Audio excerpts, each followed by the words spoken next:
It's all about money. When it comes to transnational criminal organizations, it's the almighty dollar, right? In every car that we recover, we put a dent into their pocket.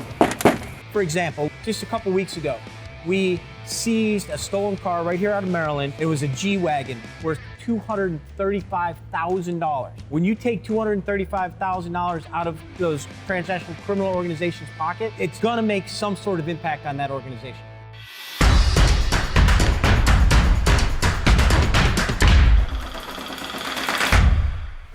What we're doing in this operation and the enforcement that we're doing on these stolen cars has an extreme impact, in my opinion, on these transnational criminal organizations.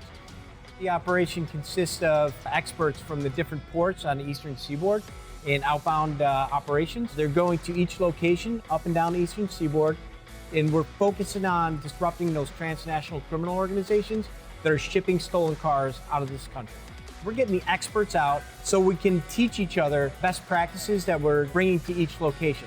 Secondly, we're bringing in our law enforcement partners from our state, local, and other federal agencies, so we're able to collaborate, share information, and learn best practices. Those partnerships are paramount for us to successfully do our jobs and to protect the U.S. economy and put bad guys behind bars.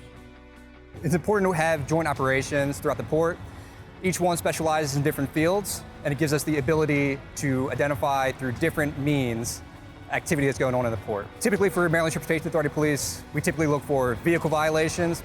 However, working with CBP, we've learned that cargo is obviously another big important factor that goes through the port.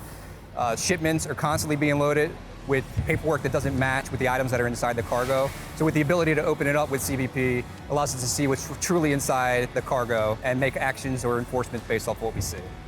The Coast Guard's role with these inspections is to assist CBP, make sure the containers are safe to open, provide safety for all the officers out here, and give them expertise depending on where the cargo is coming from, the manifest. The Coast Guard wasn't here to provide assistance with CBP, just finding the right answers to where these containers came from, what vessel it came from. It'll be difficult to navigate around.